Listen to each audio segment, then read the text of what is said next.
Good evening, Sarah Hepla. Good evening, Nancy Ramobin. Happy celebratory freak off.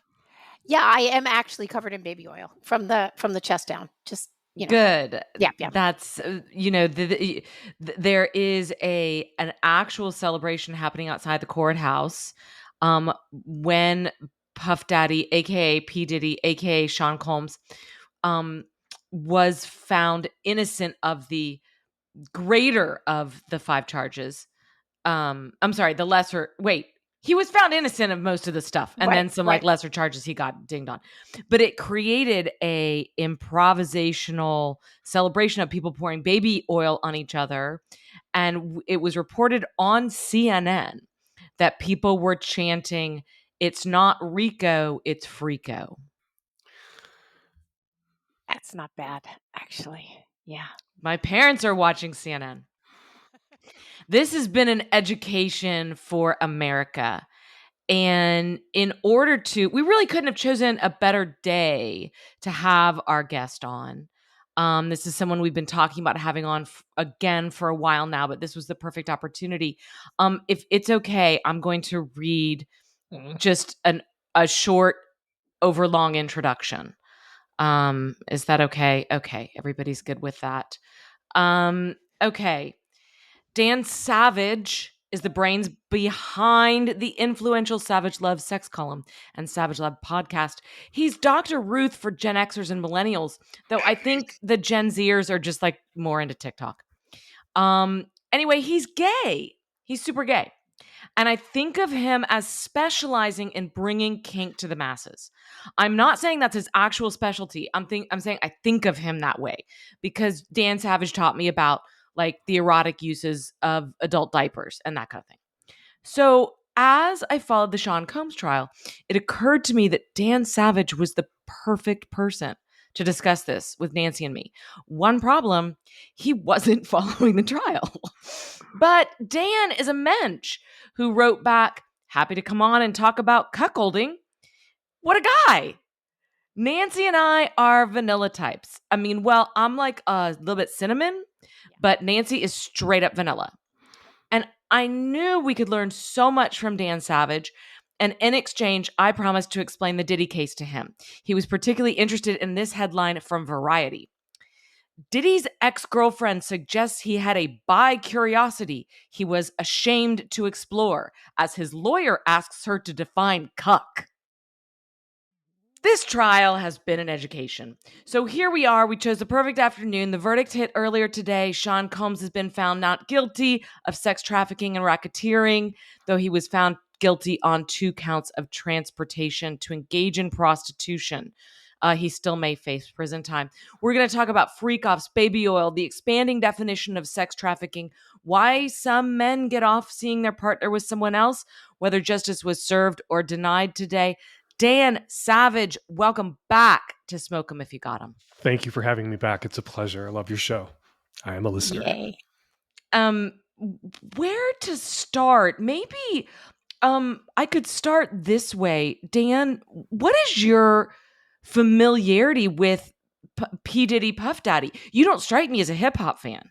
I am not a hip hop fan. I was always out of step with my generation and my peers. Like when I was a kid, all music was 3 assholes with electric guitars and one dumb fuck on drums.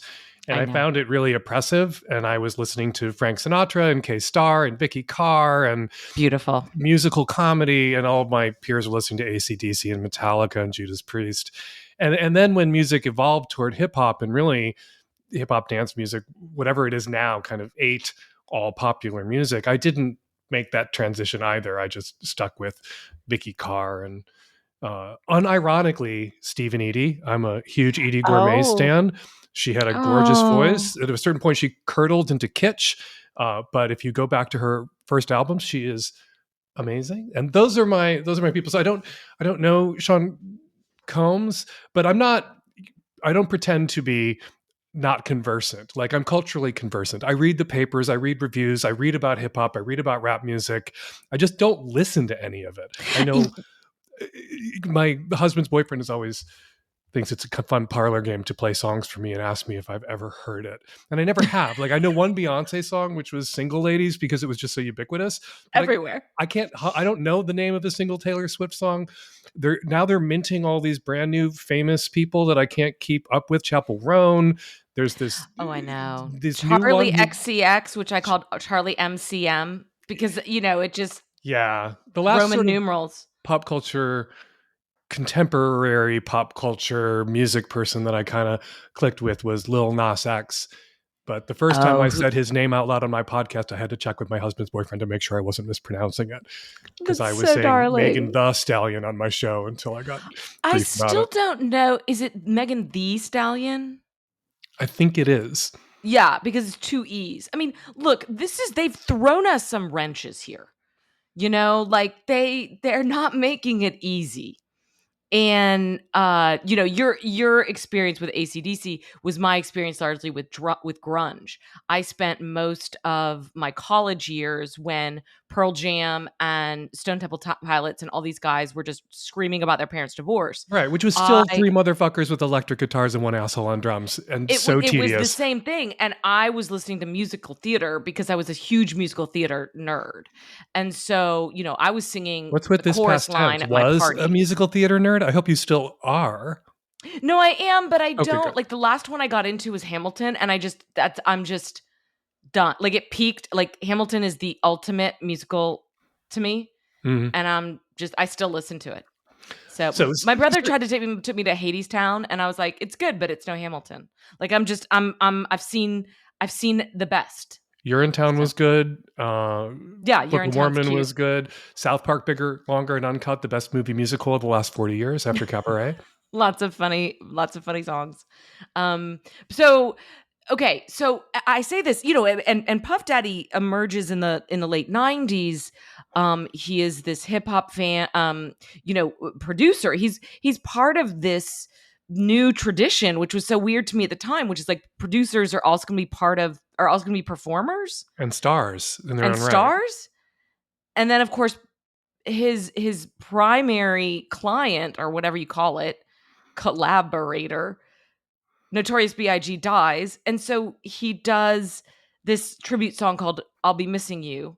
You guys must have heard that. It uses the police. Yeah. Oh, Yeah. Dan is shaking his head. No, I haven't heard it. It uses the "Every Breath You Take," you know, clip from the police.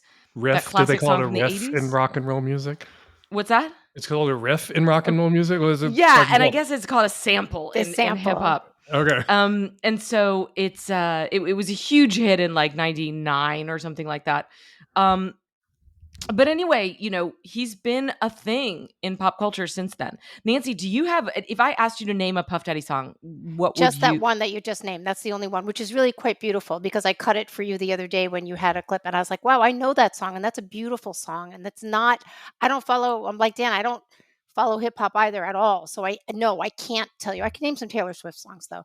But no, so I don't. But it surprised me actually how beautiful that song was, and how kind of soft and sad and full of like pathos. You know, it's not the first thing I think of when I think of hip hop music. I used that song at the end of a Smoking Diary that I did, a kind of solo riff, and I used it ironically, and then I proceeded to listen to the song nonstop for the next 3 days.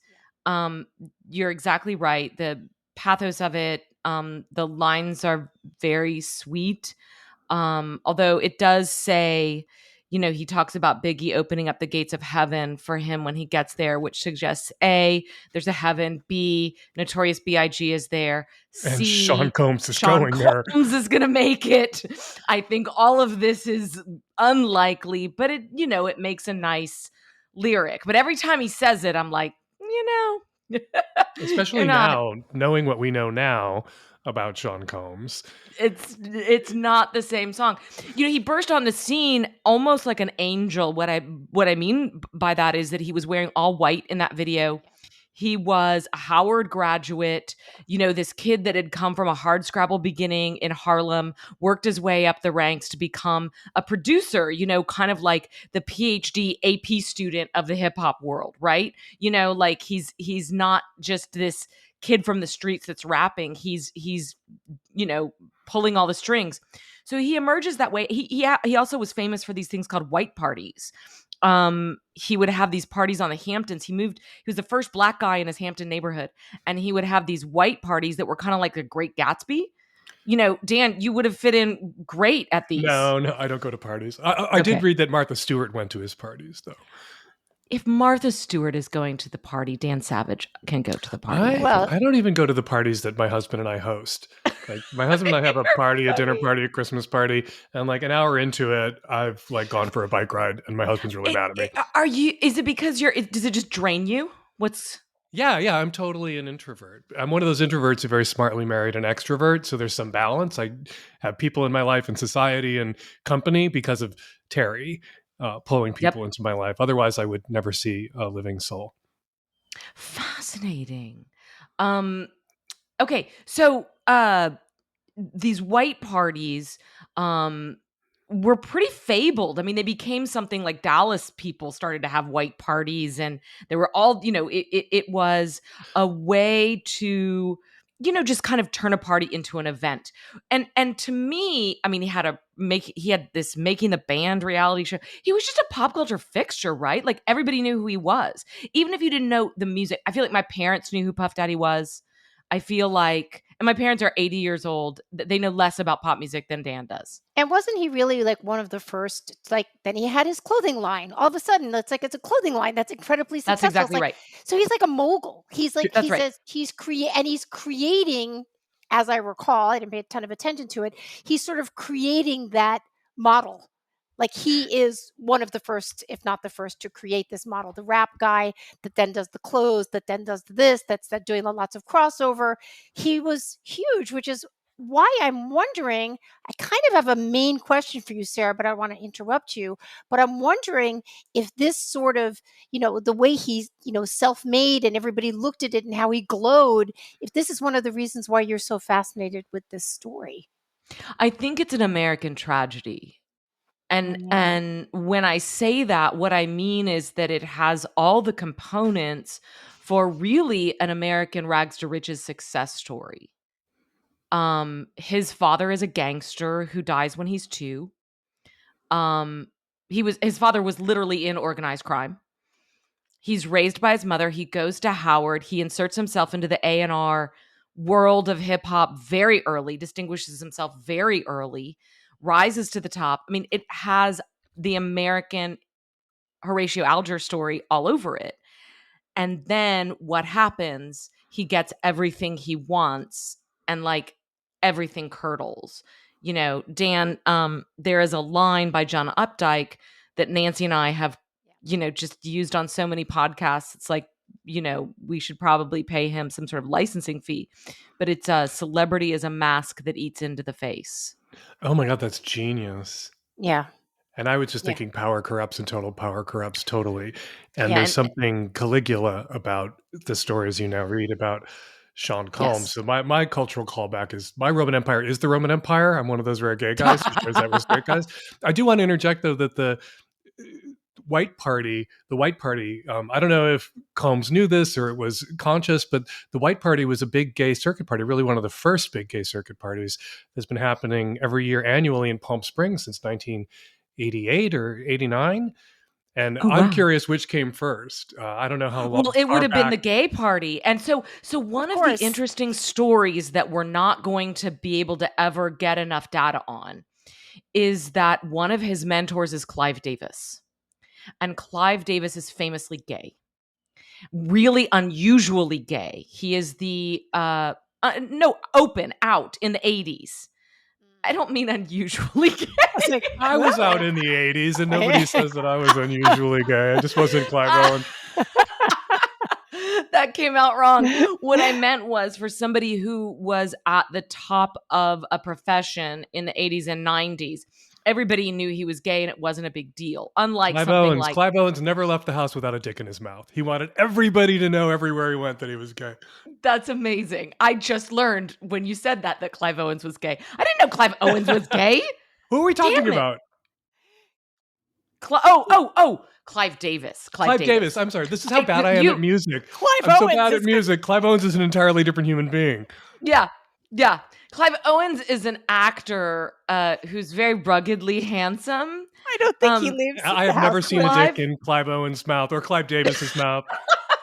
I can't back any of these statements up. Clive Davis is a tiny little man in a suit that climbed to the top of Arista Records, where he like introduced the world to Whitney Houston and things like that. Like that's the kind of things he does. But there were always these rumors floating around that he would take a mentee and the mentee would do sexual favors. And the mentee that he had was this black guy whose name I forget, whose mentee was Sean Combs. So we have there are videos floating around out there. You can find them talking about how, and this is just entirely speculation. So I'm really loath to even give it voice, but you can probably figure out what that would be. I think it comes from the same place that motivated people to claim that Kamala Harris slept her way to the top. A gay man can't be powerful and prominent and have, as most powerful and prominent people do in any field, mentees without people thinking that there's some sexual transactional exchange happening there. Just like a woman can't rise to the top without people accusing her of having slept her way to the top, which is not to say that powerful men, as Sean Combs' story demonstrates, don't exploit their power to manipulate and control people sexually and get what they want. They do, but it's all like you can't hear about a powerful gay man or a gay man with any power at all without that coming right behind it. Some cases it's going to be true. In some cases, women did fuck their way to a promotion or a better job, but it's not true in all cases, and yet you hear it in all cases in both cases. Hey, listeners in listener land, and for those of you on YouTube, maybe watching it, thanks for being here. This is the end of the free portion of this episode. If you would like the entire episode, got to head over to Substack. That's smokeandpodcast.substack.com. Become a paid subscriber. Many ways to do that. You get the full episodes and you get some other niceties and et cetera and et cetera. And if you are over here on YouTube, hit that subscribe button as well. We appreciate it. Tell your friends. Thanks.